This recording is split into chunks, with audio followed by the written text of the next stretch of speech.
Assalamualaikum warahmatullahi wabarakatuh. Ini dengan Mas siapa? Ya, kalau bisa saya bantu, apa panggil aja Pak? Mas baik. Kalau boleh tahu. Saya ilfon dong ya. Ya, saya sebagai seorang guru CPL.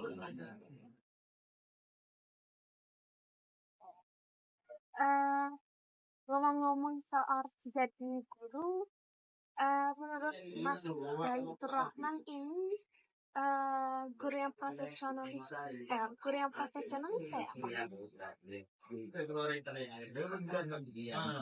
Dia guru yang profesional ya, guru yang menjalankan tugas-tugasnya sebagai seorang pendidik. Itu bagi saya. Itu tergantung ini juga ya, bergantung juga sekolahnya itu visi misinya. Jadi dia mengajar menggunakan kemampuannya juga mengarah dan mengikut. Karena kadang-kadang standar sama itu juga. Tapi itu jangan sampai berseberangan dengan aturan atau ketentuan yang dia atur oleh undang-undang. Nggak mungkin juga ini juga nggak mungkin berseberangan sih.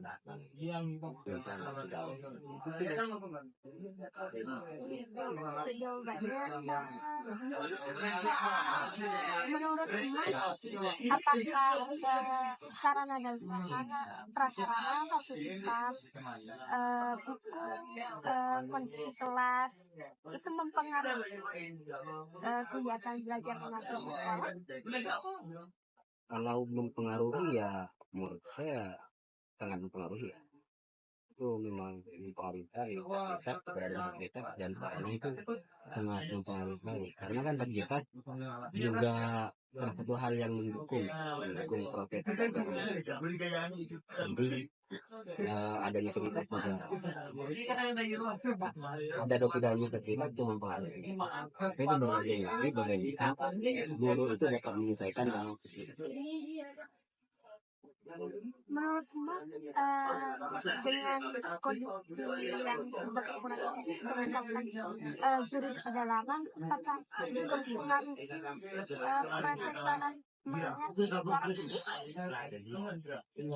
lagi-lagi gini dalam pendapat saya, kalau seorang itu sudah profesional itu tidak akan terlalu bergantung dengan anak-anak, karena seharusnya guru tersebut dapat menyelesaikan dalam keadaan tidak harus turun sih dalam hal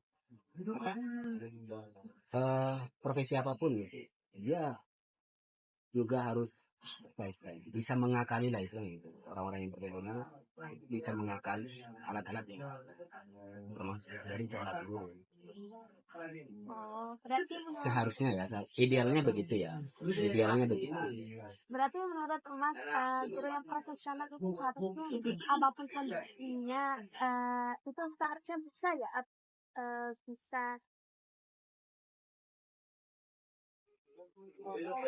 bisa mengatur di kelas, bisa menjadi profesional gitu ya. Iya, kira-kira begitu. Menurut Mas Ben, usaha apa yang dilakukan oleh guru Indonesia untuk meningkatkan kualitasnya sebagai usaha apa sebagai? Kalau kamu nanya usaha apa ya, aku nggak tahu ya. Guru-guru Indonesia itu sudah melakukan apa aja gitu. Tapi kalau pendapat saya seharusnya bagaimana, mungkin saya bisa mengusulkan. Tapi kalau nanya usaha apa tuh gitu, nggak bisa menjawab. Berarti bagaimana menurut Mas usaha yang harusnya dilakukan oleh seorang guru untuk menjadi profesional? Ya, untuk menjadi seorang profesional di Indonesia ya. Ya di Indonesia ini memang problematik. Saya pikir kondisi pendidikan kita ini sangat problematik karena memang standarisasi gaji itu sudah soal yang sangat basic ya, sangat mengakar. Problematik gaji itu menjadi masalah kendala yang utama. Untuk guru itu bisa bersikap profesional nanti. Tapi kalau misalkan kita terus berpaku pada itu, kayaknya terganggu ini, terganggu.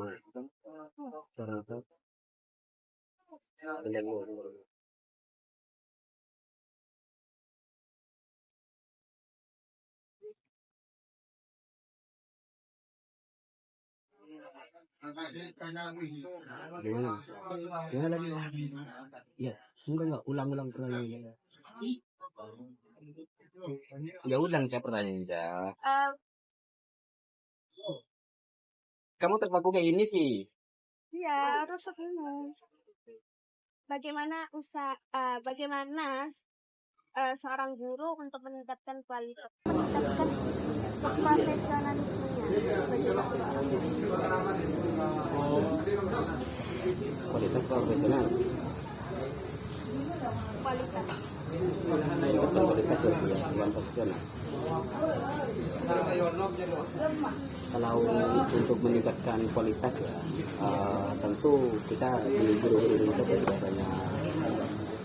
banyak kegiatan kan, termasuk salah satunya tuh MJ itu kan juga perkumpulan guru-guru. Jadi di sana juga ada sesi sharing, kemudian juga ada berbagai macam aktivitas, ada pelatihan juga untuk meningkatkan kemampuan guru. Itu salah satunya. Kemudian juga banyak sih untuk meningkatkan kualitas. Bisa juga membaca ulang beberapa hasil penelitian tentang berbagai macam bagaimana sih perkembangan anak sekarang, perkembangan siswa sekarang tuh. Karena kan kita juga harus menyesuaikan. Menurut yang paling utama tuh guru tuh juga harus update dengan kondisi siswa sekarang.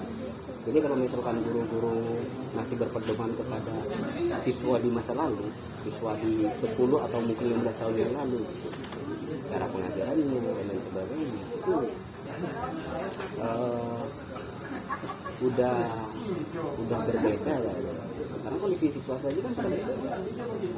Apa yang dilihat siswa sekarang ketika mereka bangun tidur, aktivitasnya itu sudah berbeda dengan siswa di 10 sampai 15 tahun yang lalu. Jadi caranya itu juga harus disesuaikan.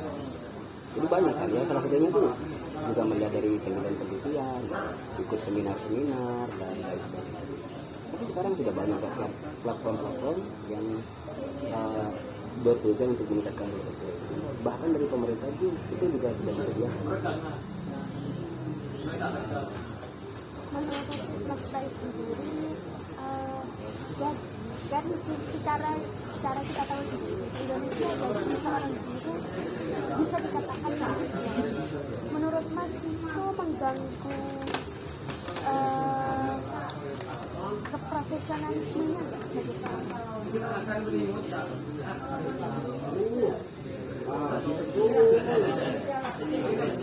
Gini ya, oke. Jadi seorang guru, aku nggak tahu ya, tapi menurut kalau misalnya kita berbicara dengan standar orang Indonesia pada umumnya ya, bagi guru sih oke aja. Yang pegawai negeri sekaligus mendapatkan yang ASN lah, itu oke aja. Mungkin di kota ini, di kota kecil ini, Pamekasan atau di Madura sekarang ya oke lah, lumayan.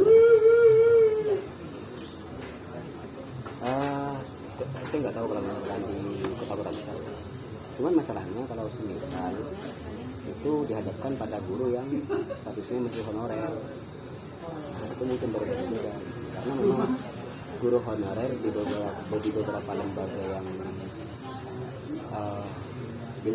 yang bukan kelas unggulan ya, itu juga menjadi suatu hal yang bermasalah sih. Tapi pemerintah sekarang kan sudah berupaya untuk mengurangi angka guru honorer itu, walaupun masih belum berhasil beberapa persen, walaupun tidak 100%. Ya, yang guru honorer itu bermasalah sih kayaknya. Berarti menurut Mas yang mengganggu mengganggu ya, kinerja ya? mengganggu kinerja itu bisa jadi sih, bisa jadi, dan peluang mengganggunya tuh lumayan besar ya. Karena gini, karena seorang guru tuh juga dituntut, mereka tuh bukan disebut sebagai manusia kan, bisa yang bisa dituntut berbagai macam kegiatan, apalagi dia sebagai kepala keluarga gitu. Maka seharusnya mau nggak mau juga harus memiliki usaha sampingan dan sebagainya. Nah, usaha-usaha sampingan itu yang kadang-kadang dapat memecah fokus mereka ketika sedang ngajar. Beberapa orang mungkin terpecahkan, akan mungkin beberapa orang masih bisa fokus ya, tapi beberapa orang mungkin agak terganggu gitu. Ketika mereka harus membagi isi pikiran ini, kayak misalkan malam-malam mereka juga harus belajar atau mempersiapkan pelajaran untuk hari besok, tapi di satu lain dia juga harus mempersiapkan atau memikirkan usaha-usaha sampingan itu. Jadi itu ya sedikit banyak ada pengaruh terhadap orang-orang tertentu mungkin, walaupun tidak semuanya.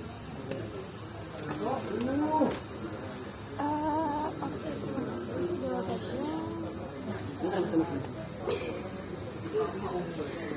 Menurut Mas Baik, guru yang profesional itu apa sih guru? Apakah itu guru yang bisa memahami kondisi kelas, yang bisa atau seorang guru itu orang yang bisa membuat semua murid yang secara intelektualnya berbeda-beda itu enggak masih jalan sih. Terus lanjut. Terus bilang lagi. Apakah menurut Mas guru yang profesional itu guru yang bisa mengajar dengan baik, atau guru yang tidak menyenangkan, atau bagaimana?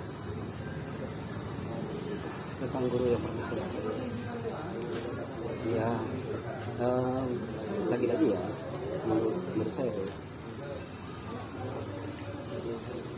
kalau misalkan secara teoritis ya kita bisa lihat banyak ya, dan profesional itu seharusnya bagaimana dari Indonesia.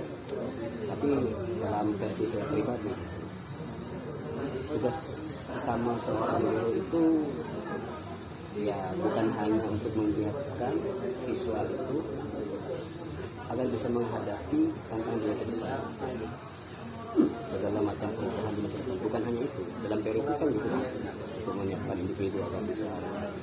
Tapi menurut saya lebih ke kita menyiapkan siswa agar dia bisa melihat perubahan itu. Apakah dia sebagai penonton ataukah dia sebagai pelaku yang dapat merubah hal-hal positif. Itu boleh sih. Maka ketika itu yang menjadi definisi, maka tugas kita bagaimana benar-benar mempersiapkan siswa ini agar dia dapat mengontrol segala macam perubahan di masa depan. Bagaimana caranya? Caranya dengan kompetensi yang dia miliki, cara yang guru itu kuasai. Karena kan kadang seseorang atau guru kan memiliki kompetensi yang berbeda. Bisa dengan cara yang agak serius, bisa dengan cara yang marah-marah dan lain sebagainya. Hal-hal itu normal-normal saja, wajar-wajar saja dalam perspektif saya, selama bisa menjaga hubungan. Karena kembali lagi, seorang guru kan bukan hanya dituntut untuk mengajarkan siswa agar menguasai segala materi yang ada di dalam, bukan hanya dituntut untuk menguasai itu, tapi ada banyak pendidikan kita itu tidak hanya dalam ranah kognitif, tidak hanya dalam pemikiran saja, tapi juga ada di ranah sikap, tapi ada juga di ranah keterampilan, bagaimana sikap sosial. Itu pendidikan yang seharusnya tapi seharusnya kan kalau yang diatur ada. Maka selama guru mengupayakan itu untuk menciptakan bagaimana siswa berpikir kritis, kemudian bagaimana siswa dapat bersikap lebih baik di lingkungan sosial, di kelasnya dan di lingkungan masyarakat. Kemudian juga bagaimana ikut terlibat dalam meningkatkan keterampilan siswa, apakah itu keterampilan bernyanyi atau keterampilan menulis, atau keberanian berpublic speaking, atau keterampilan apapun yang gambar itu sesungguhnya ada di situ. Pendidikan kita menyiapkan guru juga di situ, menyiapkan guru agar bisa memahami menjadi fasilitasi agar siswa itu tumbuh berkembang baik dalam sikap, kognitif, afektif, psikologi gitu. Bicara tentang guru yang memiliki tugas guru maksimal seorang guru, bagaimana tanggapan Mas mengenai di berita belakangan ini? Bukan belakangan ini berita yang sudah agak lama, cuman menurut saya seorang murid yang yang tidak sopan terhadap guru, dan beberapa kali saya juga melihat ketidakwajaran sikap seorang murid terhadap guru. Apakah itu karena kegagalan seorang guru dalam mengajar atau bagaimana? Bisa jadi ya, bisa jadi tidak. Karena gini, menurut saya itu pendidikan itu kan tidak hanya terjadi dalam ruang kelas, tapi pendidikan itu terjadi di semua aktivitas, di semua aktivitas manusia.